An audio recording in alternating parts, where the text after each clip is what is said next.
Everyone, so welcome to my YouTube channel. और जैसा कि आप सब जानते हैं कि NCERT is plays a very important role for NEET and AIIMS examination. और बहुत सारे बच्चे ऐसे होते हैं जो एनसीईआरटी को कॉन्सेप्चुअली नहीं पढ़ पाते हैं, तो मैं एनसीईआरटी को बहुत ज़्यादा कॉन्सेप्चुअली पढ़ाऊँगी। कुछ टॉपिक्स रिलेटेड प्रीवियस क्वेश्चंस कराऊँगी और आपको डीपीपी भी दूँगी डेली डिस्क्रिप्शन बॉक्स में। सबसे पहले तो ह्यूमन फिजियो जो होता है वो सबसे ज़्यादा वेटेज रखता है नीट के एग्ज़ाम में, इसलिए हम ह्यूमन फिजियो से स्टार्ट करते हैं। और ह्यूमन फिजियो का फर्स्ट चैप्टर है डाइजेशन एंड एब्जॉर्प्शन।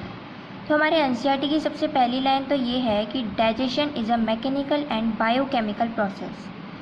ये समझ में तो आ जाती है कि मैकेनिकल और बायोकेमिकल प्रोसेस होता है डाइजेशन, लेकिन हाउ कैसे होता है ये समझ में नहीं आता। तो मैकेनिकल कैसे होता है? मैकेनिकल हमारी बॉडी में दो प्रोसेसेस होती हैं। एक तो होता है हमारा मैस्टिकेशन जो कि होता है माउथ में, एक होता है हमारा चर्निंग जो हमारा स्टमक में होता है। अब मैस्टिकेशन और चर्निंग प्रोसेसेस क्या होते हैं हम इसके बारे में पढ़ते हैं। तो मैस्टिकेशन का मतलब होता है चबाना।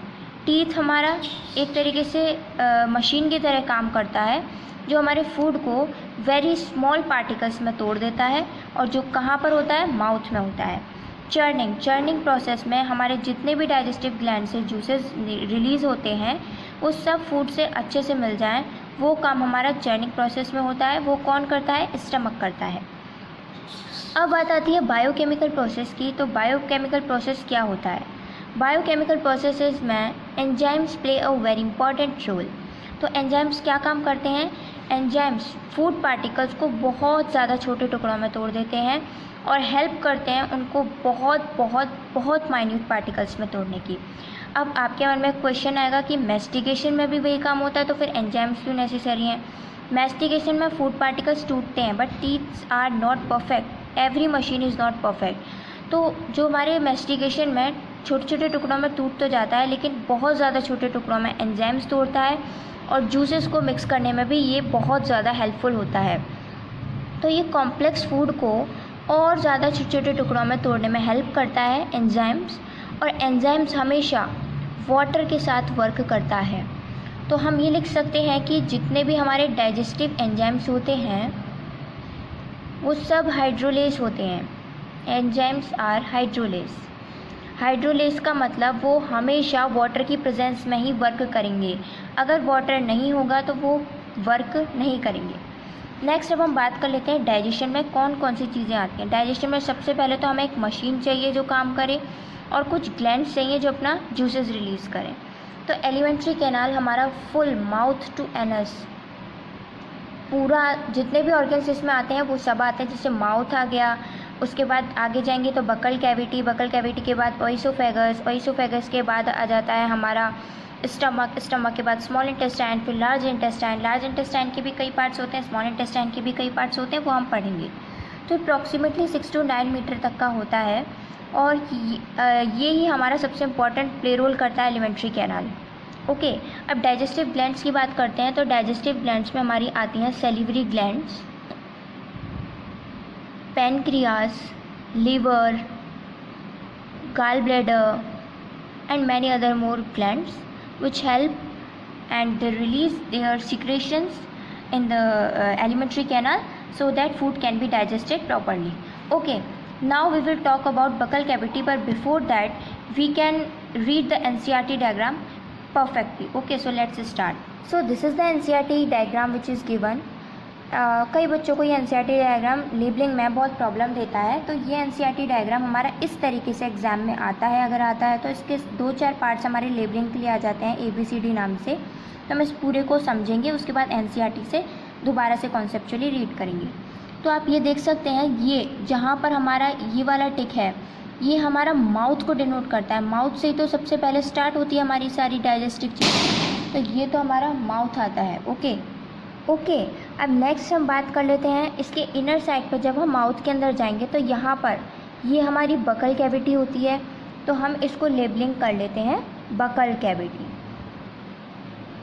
ओके, अब आप इसको हम पढ़ेंगे अभी डीपली, बट अभी मैं आपको डायग्राम के बारे में अच्छे से समझा दे रही हूँ। हमारी जो अब यहाँ पर सबसे ऊपर माउथ में हमारी सैलिवरी ग्लैंड्स होती हैं। सैलिवरी ग्लैंड्स के बारे में हमने थोड़ा सा अपने 10th क्लास में पढ़ा था। ये सलाइवा रिलीज़ करती है। सलाइवा के अंदर सैलिवरी अमाइलेजेस होते हैं जो हेल्प करते हैं फूड के डाइजेशन में प्रॉपरली। ओके, तो इसके 3 पार्ट्स होते हैं इस ग्लैंड के। एक तो होता है पैरोटिड ग्लैंड जो ऊपर साइड प्रेजेंट होती है, और 2 ग्लैंड्स होती हैं सब मैंडिब्यूल, सब मैक्सिलरी और सब लिंगुअल ग्लैंड्स। ये 2 ग्लैंड्स ऐसी होती हैं जो नीचे प्रेजेंट होती हैं, तो हम इसको लेबलिंग कर देते हैं पैरोटिड ग्लैंड। और ये है हमारी सबलिंगुअल एंड सब मैक्सिलरी ग्लैंड। क्लियर। अब नेक्स्ट हम बात कर लेते हैं, जब हम फूड अब अंदर जाएगा तो फूड जैसे ही अंदर जाता है तो ये लॉन्ग पाइप, इसको हम ओइसोफेगस बोलते हैं। This long pipe is known as oesophagus. Okay, अब जैसे ही ये ओइसोफेगस नीचे आता है तो ये किस में ओपन होता है? ये स्टमक में ओपन होता है। स्टमक के आसपास ये हमको ग्लैंड्स नज़र आ रही हैं, एक तो ये वाली ग्लैंड, एक ये वाली ग्लैंड, एक ये। तो ये जो छोटी सी ग्लैंड होती है, ये आप देख सकते हैं पास से, ये वाली जो ग्लैंड होती है, ये छोटी सी, ये जो 2 ग्लैंड हैं, ये हमारी गाल ब्लैडर है। और ये वाली जो ग्लैंड है ये हमारी क्या है? ये लीवर है। लीवर हमको जैसा पता है कि लीवर हमारे 2 पार्ट्स में डिवाइडेड होता है, 2 लोब्यूल्स में डिवाइडेड होता है। तो ये लीवर के 2 लोब्यूल्स हैं, ये गाल ब्लैडर है, और ये वाली जो ग्लैंड है हमारी, ये पैनक्रियाज ग्लैंड है। ओके, तो ये कौन सी ग्लैंड हो गई? ये हो गई हमारी गाल ब्लैडर, ये हो गई हमारी लीवर, और ये हो गई हमारी पैनक्रियाज। अब नेक्स्ट, अब हम जैसे ही स्टमक से बाहर निकलते हैं तो ये वाला जो पार्ट होता है स्मॉल इंटेस्टाइन का इनिशियल पार्ट जो होता है, इसको हम ड्यूडेनम बोलते हैं। इसको हम ड्यूडेनम बोलते हैं। ओके, अब इसके बाद जैसे ही हम स्मॉल इंटेस्टाइन के और अंदर एंटर करेंगे तो इस वाले पार्ट को हम क्या बोलते हैं? इस वाले पार्ट को हम जेजुनम बोलते हैं। क्लियर। अब हम अंदर जाएंगे। अब स्मॉल इंटेस्टाइन का जो लास्ट वाला पार्ट होता है, बिल्कुल एंडिंग पार्ट, ये आप देख सकते हैं, अब ये जाके लार्ज इंटेस्टाइन में मिलेगी। तो ये वाले पार्ट को हम क्या बोलते हैं? Ileum part. ओके, अब नेक्स्ट हम बात करते हैं अब बात कर लेते हैं अपनी लार्ज इंटेस्टाइन की। तो लार्ज इंटेस्टाइन में जैसे ही हमारी स्मॉल इंटेस्टाइन लार्ज इंटेस्टाइन में एंटर होती है तो हमको ये छोटा सा लिम्फॉइड ऑर्गन दिखता है। तो ये जो छोटा सा लिम्फॉइड ऑर्गन होता है ये हमारी टेल बोन होती है, जो कि सबसे पहले हमारा इवोल्यूशन बंदरों से, गोरिल्ला, इन वाले जानवरों से हुआ है। तो ये सबसे पहले इंसानों में बहुत बड़ी थी, लेकिन जैसे जैसे इंसानों का इवोल्यूशन हुआ ये बहुत छोटा सा एक लिम्फॉइड ऑर्गन बन गई। इसका नाम होता है वर्मीफॉर्म अपेंडिक्स। इसको हम वर्मीफॉर्म अपेंडिक्स भी बोल सकते हैं। और ये जो वर्मीफॉर्म अपेंडिक्स होता है ये इस वाले इनिशियल लार्ज इंटेस्टाइन वाले पार्ट में प्रेजेंट होता है। इस इनिशियल लार्ज इंटेस्टाइन वाले पार्ट को हम केशम नाम से बोलते हैं। ओके, अब जैसे जैसे ये स्टार्ट होता है हमारा, अब लार्ज इंटेस्टाइन जैसे जैसे हमारी आगे एंटर होती है तो ये चढ़ता हुआ कोलोन है हमारा। तो इस चढ़ते हुए कोलोन को हम असेंडिंग कोलोन बोलते हैं। ओके, लार्ज इंटेस्टाइन के इस ऊपर जाते हुए कोलोन को हम असेंडिंग कोलोन बोलते हैं। नेक्स्ट, ये वाला जो कोलोन होता है ये सीधा सीधा होता है, इस कोलोन को हम ट्रांसवर्स कोलोन बोलते हैं। इस कोलोन को हम ट्रांसवर्स कोलोन बोलते हैं। नेक्स्ट, अगर अब हम अपने इस वाले कोलोन की बात करें तो ये वाला जो कोलोन होता है हमारा, इसको हम डिसेंडिंग कोलोन बोलते हैं। ये हमारा डिसेंडिंग कोलोन होता है। ओके, अब जैसे जैसे हम नीचे आते जाते हैं तो ये वाला जो कोलोन होता है ये वाला, इसको हम सिग्मोइड कोलोन बोलते हैं। ये पुरानी एनसीईआरटीज़ में नहीं गिवन है, अभी नई एनसीईआरटीज़ में मेंशन हुआ है। इसको सिग्मोइड कोलोन बोलते हैं। ये जो होता है ये हमारा रेक्टम होता है, और ये हमारा एनल कैनाल होता है जहाँ से हमारा वेस्ट प्रोडक्ट बाहर आता है। ये पूरा हमारा डाइजेस्टिव सिस्टम हो गया, ये आपको समझ आ जाना चाहिए। लेकिन अगर आपको फिर भी इसमें कुछ भी प्रॉब्लम होती है तो आप कमेंट सेक्शन में कमेंट करके पूछ सकते हैं। ओके, तो चलिए अब हम अपनी बकल कैविटी को स्टडी करते हैं। अब हम अपनी बकल कैविटी की बात करते हैं। तो बकल कैविटी में क्या होता है, सबसे पहले हम इसको हम अपने डायग्राम के थ्रू समझेंगे। तो इसमें क्या होता है देखिए,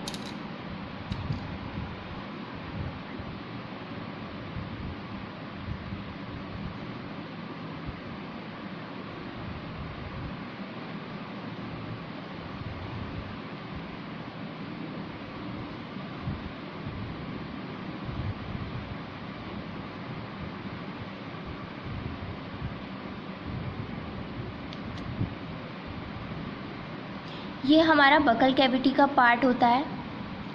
तो देख सकते हैं आप, ये हमारा ऊपर वाला पार्ट है, हमारे मुंह का ऊपर वाला पार्ट। ये हमारे मुंह के नीचे वाला पार्ट है। ये हमारा आगे जो पाइप्स होते हैं हमारी बॉडी में, वो वाला पार्ट है।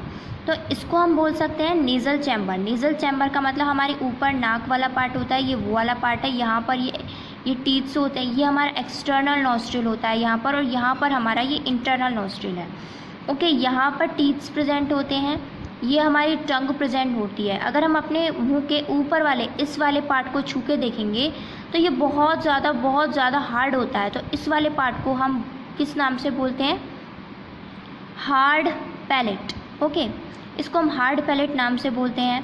और यहाँ पर एक पीछे जैसे पीछे जाता है बहुत सॉफ्ट होता जाता है। लास्ट में हम देखेंगे हमारे मुंह के थोड़ा सा अंदर एक सॉफ्ट मॉडिफिकेशन, एक छोटी सी चीज़ लटकी होती है जिसको हम soft modification of soft palate बोलते हैं। इसको हम यूवुला नाम से भी जानते हैं। ओके, तो ये हमारा अपर पार्ट हो गया बकल कैविटी का। बकल कैविटी में क्या क्या होता है ये आपको समझ आ गया। अब ये वाला जो होता है इंटरनल नॉस्ट्रिल है, ये एक्सटर्नल नॉस्ट्रिल है। ये टीथ से यहाँ पर टंग होती है, ये हार्ड पैलेट है, ये सॉफ्ट पैलेट है। ये modification of soft palate means uvula है। अब हम अपने इस पाइप वाले स्ट्रक्चर की बात कर लेते हैं। तो ये जो है ये एयर की ओपनिंग है, ये फूड की ओपनिंग है। ये होती है हमारी ग्लॉटिस, ये एयर की ओपनिंग है। ये होती है हमारी गलेट, ये फूड की ओपनिंग है। ये हमारा जो ऊपर कैप टाइप स्ट्रक्चर होता है ये हमारा एपिग्लॉटिस होता है। अब ये क्या क्या काम करते हैं अब हम इसके बारे में पढ़ते हैं। तो ये जो गलेट होता है इससे फूड एंटर करता है, ग्लॉटिस से हमारा एयर एंटर करती है, ये एपिग्लॉटिस होती है। अब ये एपिग्लॉटिस क्या काम करती है और कैसे फूड, अब आपके मन में क्वेश्चन आएगा, ये थोड़ी ना होता कि फूड को पता हो कि हमें गलेट में ही घुसना है, ग्लॉटिस में नहीं जाना। तो कैसे फूड एंटर करता है? जैसे हम फूड को स्वेलो करते हैं, जैसे ही फूड स्वेलो होता है ग्लॉटिस पार्ट को अच्छे से कवर कर लेता है और जो फूड होता है वो सीधा गलेट में जाता है। कभी कभी होता है हम बोलते बोलते खाना खाते हैं, कुछ भी ऐसी चीज़ होती है तो ग्लॉटिस को अच्छे से कवर नहीं कर पाता, उससे पहले खाना थोड़ा सा अंदर चला जाता है जिससे हमको कफिंग स्टार्ट हो जाती है। और जैसे ही हमें कफिंग स्टार्ट होती है हमारा जो खाना होता है वो बाहर आ जाता है ग्लॉटिस से। उसके बाद वो गलेट में चला जाता है, एपिग्लॉटिस अच्छे से ग्लॉटिस को कवर अप कर लेता है। लेकिन कुछ सीरियस सिचुएशंस में ग्लॉटिस के अंदर जब बहुत सारा फूड एंटर कर जाता है तब इंसान की डेथ भी हो सकती है। इसलिए हमको पूरा ध्यान खाने में लगा के बिगर बोले इस तरीके से खाना खाना चाहिए। अब हम बात कर लेते हैं अपने फाइनेक्स की। तो फाइनेक्स क्या होता है? Pharynx is a open passage for air and food both. Open passage for both air and food. Okay, अब हाउ, देखिए जैसे मैंने आपको डायग्राम बताया था तो इसमें यहाँ पर ये चीज़ रह गई, ये चीज़ हमारी क्या होती है? ये चीज़ हमारी फाइनेक्स है। ओके, ये चीज़ हमारी फाइनेक्स है। फाइनेक्स का मतलब देखो, अब यहीं से हमारी एयर जाएगी, यहीं से हमारा फूड जाएगा, तो ये खुला पैसेज है किसके लिए? एयर और फूड बोथ के लिए। ओके, ये हमारा फाइनेक्स हो गया। अब हम फाइनेक्स की बात कर, फाइनेक्स में हमको बस इतना ही याद रखना है कि एक ओपन पैसेज होता है फूड के लिए भी और एयर के लिए भी। अब हम बात कर लेते हैं अपने ह्यूमन टीथ की। ह्यूमन टीथ में क्या होता है, कितने टाइप्स होते हैं, क्या क्या होता है। अब हम ह्यूमन टीथ की बात कर लेते हैं। अब हम बात कर लेते हैं अपने ह्यूमन टीथ की। तो ह्यूमन टीथ होता किस तरीके का है, सबसे पहले हम इसका डायग्राम बना लेते हैं, उसके बाद समझेंगे।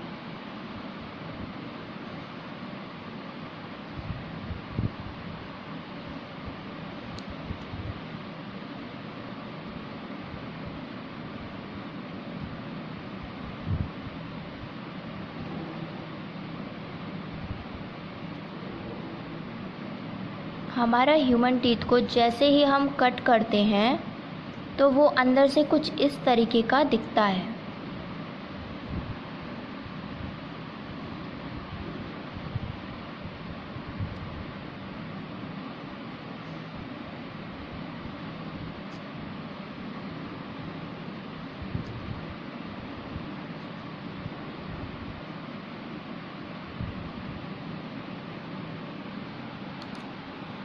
हमारा ह्यूमन टीथ कुछ इस तरीके का दिखता है।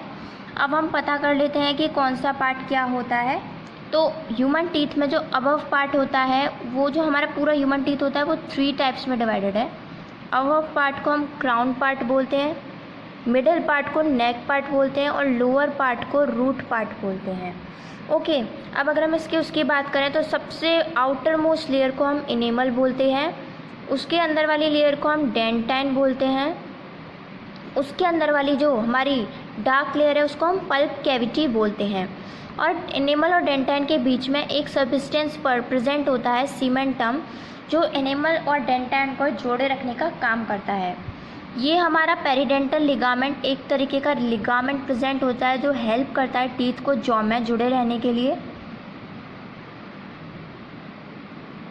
और यहाँ पर प्रेजेंट है हमारा एपिकल फोरामन।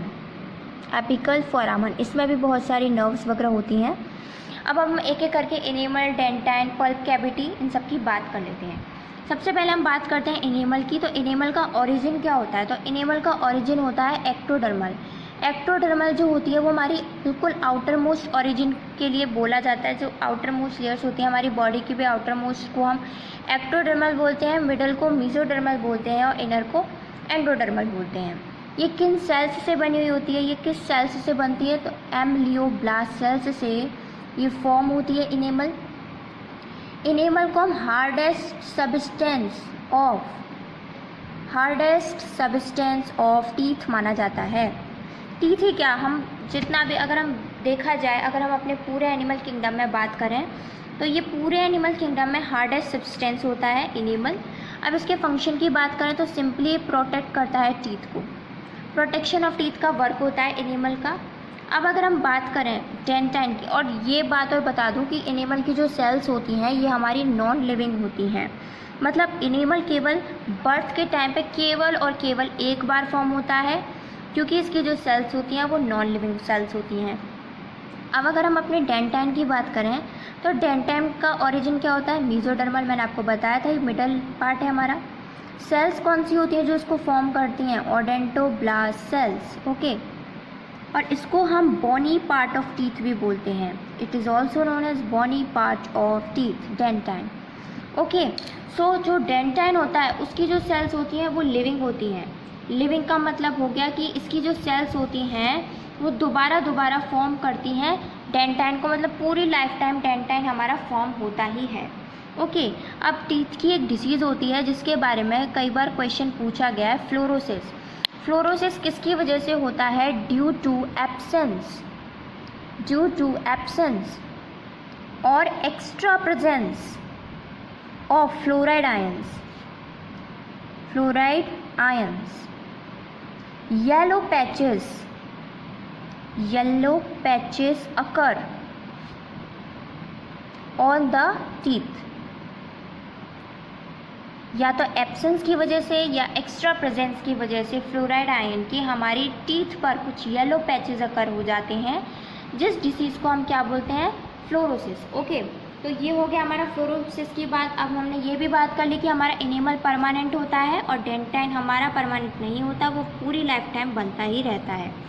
अब बात कर लेते हैं हम अपनी पल्प कैविटी की। तो पल्प कैविटी क्या काम करती है? पल्प कैविटी में सबसे पहले तो ये जान लेते हैं होता क्या क्या है पल्प कैविटी में। तो पल्प कैविटी में एक तो ओडेंटोब्लास्ट सेल्स प्रेजेंट होते हैं। ओके, पल्प कैविटी की आउटर लाइनिंग में ओडेंटोब्लास्ट सेल्स प्रेजेंट होते हैं, नर्व्स प्रेजेंट होती हैं और वेसल्स प्रेजेंट होती हैं और वीन्स प्रेजेंट होती हैं। मतलब ये ज़्यादातर मतलब इसमें ये हो जाता है, ये ब्लड वेसल से बनी हुई पूरी कैविटी होती है। जो खाली स्पेस होता है उसको कैविटी बोलते हैं। पल्प कैविटी का मतलब इसमें बहुत सारी नर्व्स, वेसल्स, वीन्स, सेल्स ये सब प्रेजेंट हैं।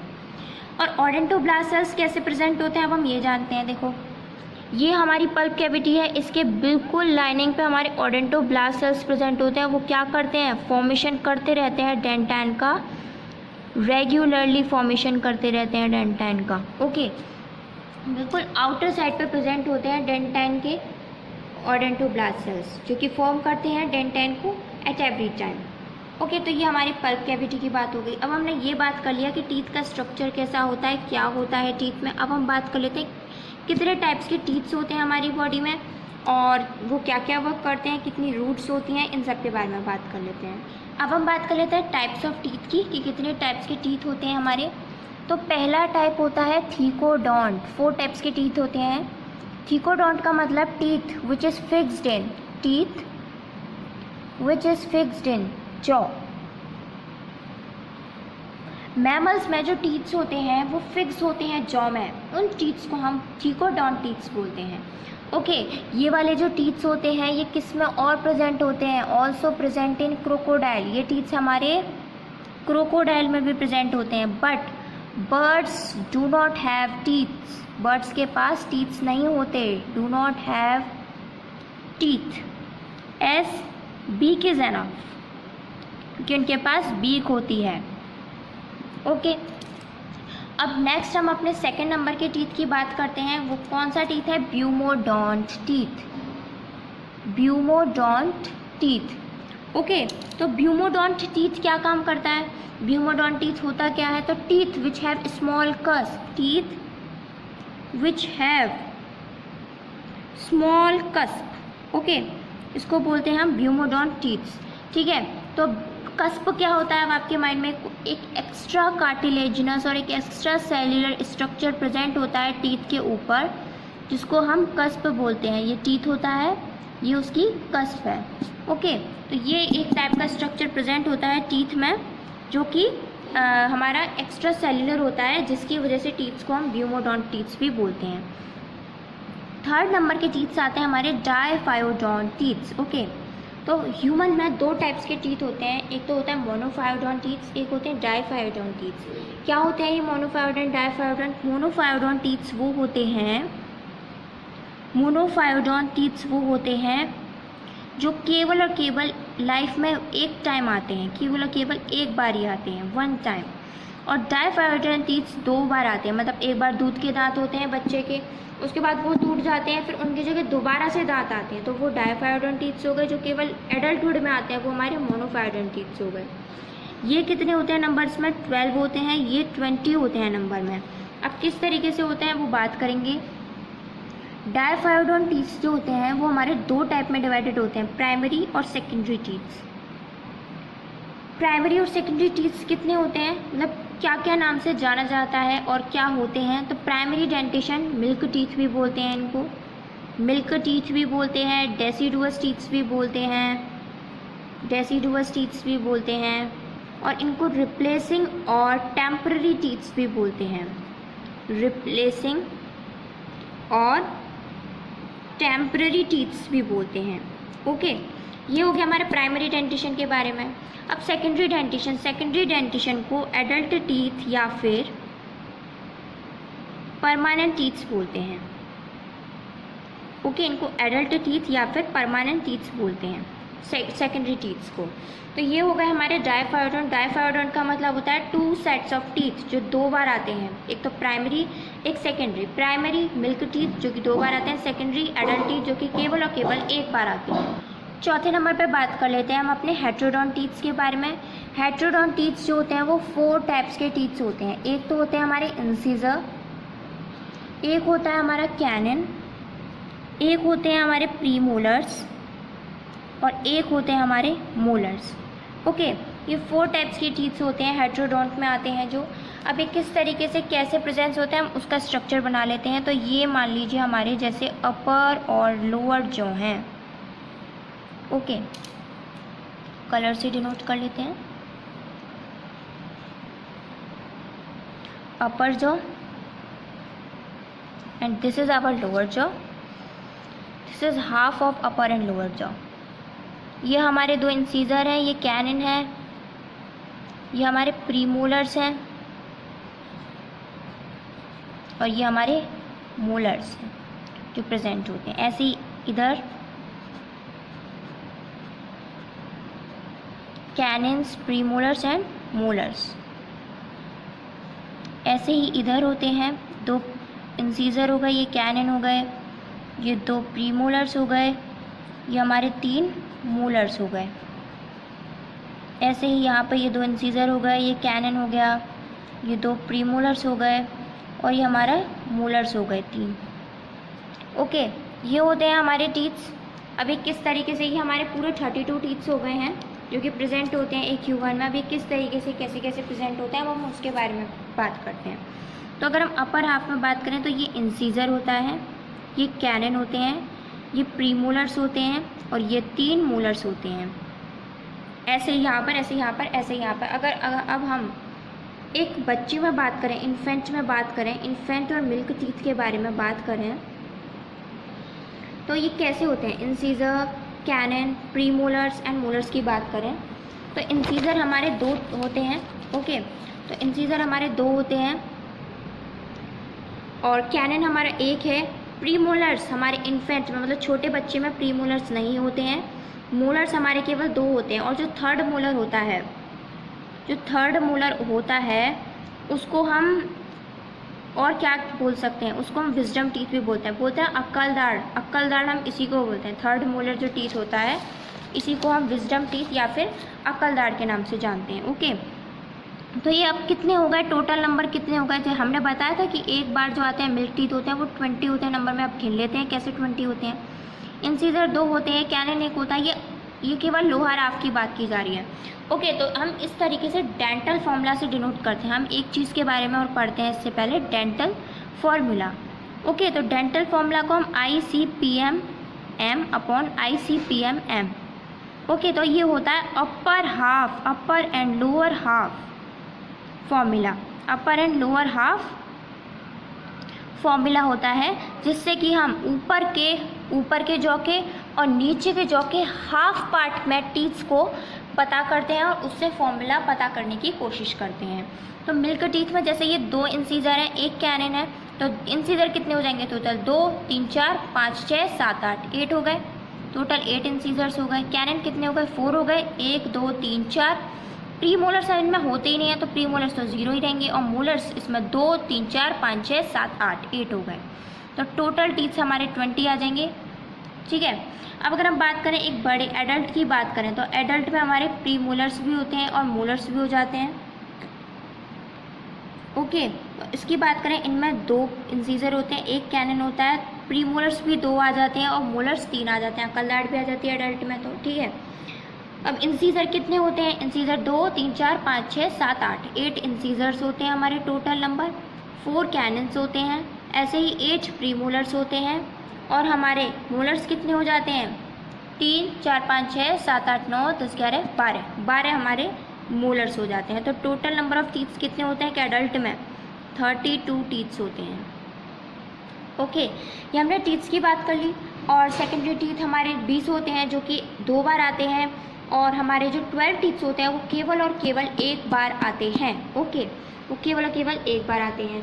तो ये हमने बात कर ली। अब हम बात कर लेते हैं नंबर ऑफ़ रूट्स की, कि नंबर ऑफ़ रूट्स किस तरीके से होते हैं। ठीक है, अब अगर हम बात कर रहे हैं नंबर ऑफ़ रूट्स की बात करें अगर हम, तो incisor, canine, premolar and molars. ठीक है, तो इनका काम क्या होता है, काटने का, कटिंग टीथ्स होते हैं। हम आगे वाले टीथ से ही तो काटते हैं। इनका काम होता है टीयरिंग का, टीयरिंग टीथ्स। ये होते हैं हमारे ग्राइंडिंग टीथ्स, ये भी होते हैं हमारे ग्राइंडिंग टीथ्स। ये 4 तरीके के टीथ्स प्रेजेंट होते हैं और ये क्या क्या काम करते हैं वो हमने देख लिया। ओके, ये इनके काम जो होता है हमने ये देख लिया। अब रूट्स क्या होती है, रूट्स का मतलब होता है हमारे टीथ भी जो होते हैं वो 2 या 3 टुकड़ों में डिवाइडेड होते हैं। जैसे हम एक टीथ को देखें तो या तो वो इस तरीके का होगा या फिर वो इस तरीके का होगा या फिर वो इस तरीके का होगा। तो 3 से ज़्यादा रूट्स नहीं होती हमारे उसमें। इंसीजर में केवल 1 रूट होती है, कैनन में भी 1 रूट होती है। प्रीमोलर्स में 2 में डिवाइड करते हैं, अपर जॉ और लोअर जॉ। अपर में 2 होती हैं, लोअर में 1 होती है रूट। मोलर्स को भी अपर और लोअर में डिवाइड कर देते हैं। मोलर्स में अपर में हमारी 3 होती हैं और लोअर में 2 रूट्स होती हैं। तो ये हमारी नंबर ऑफ़ रूट्स के बारे में बात हो गई। अब हम बात कर लेते हैं अपनी टंग की। ओके, तो ह्यूमन टंग किस तरीके की होती है, उसमें क्या क्या प्रेजेंट होता है, कैसे कैसे टेस्ट वर्ड्स प्रेजेंट होते हैं, उसके बारे में बात कर लेते हैं।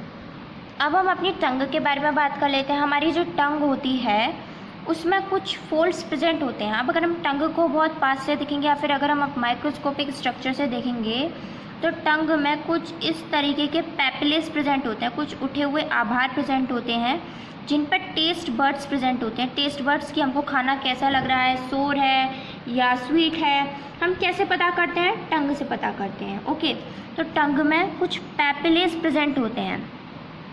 वो पैपिले क्या होते हैं? एपिथेलियल टिश्यू के फोल्ड्स होते हैं, एपिथेलियल टिश्यू के फोल्ड्स होते हैं जिनके ऊपर टेस्ट बड्स प्रेजेंट होती हैं। ओके, तो कौन कौन से पैपिले प्रेजेंट होते हैं, क्या क्या होते हैं, अब वो पढ़ते हैं। तो सबसे पहले हम ये जान लेते हैं कि एक ह्यूमन में कितने टेस्ट बड्स होते हैं। तो अगर हम on average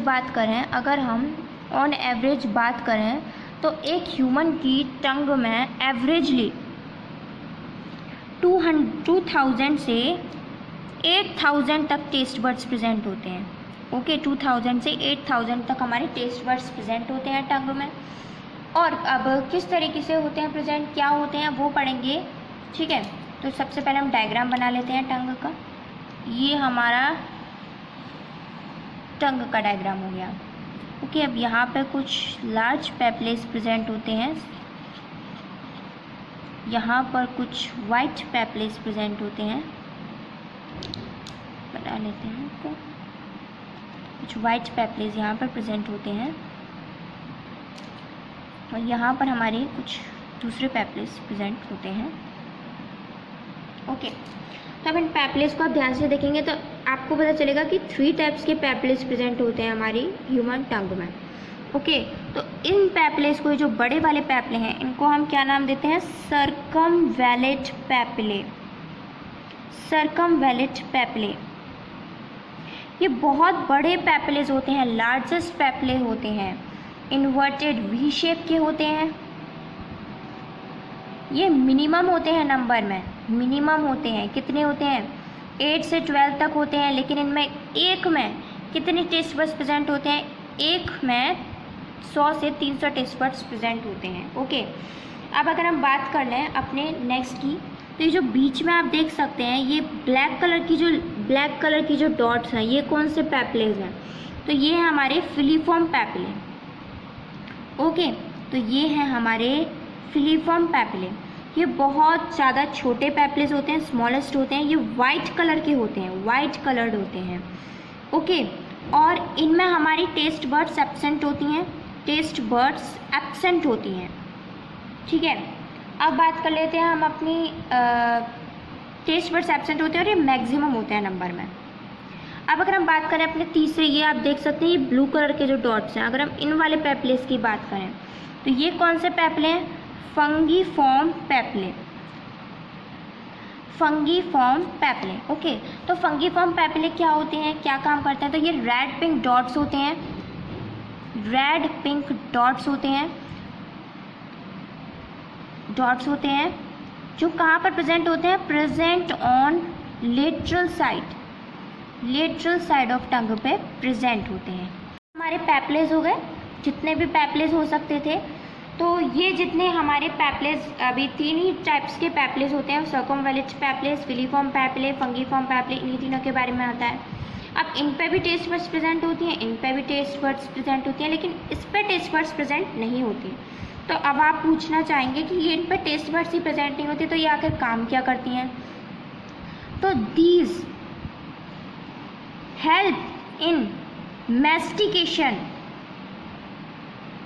by making tongue rough. ये टंग को बहुत ज़्यादा रफ बना देती हैं जब मैस्टिकेशन होता है, और हेल्प करती हैं सारे डाइजेस्टिव जूसेस का इनके साथ पूरा तरीके से फूड के साथ मिक्सअप होने में ये हेल्प करती हैं फिलीफॉर्म पैपिले। ओके, तो आज हम यहीं तक करेंगे, टंग तक, और नेक्स्ट लेक्चर में हम अपनी नेक्स्ट ओइसोफेगस हमारा और हमारी स्मॉल इंटेस्टाइन, लार्ज इंटेस्टाइन, इन सब के बारे में पढ़ेंगे। अब हम कुछ प्रीवियस ईयर क्वेश्चंस कर लेते हैं और एनसीईआरटी की एक बार अच्छे से रीडिंग कर लेते हैं। हमारे कुछ प्रीवियस ईयर क्वेश्चंस हैं, तो हम इनको देख लेते हैं।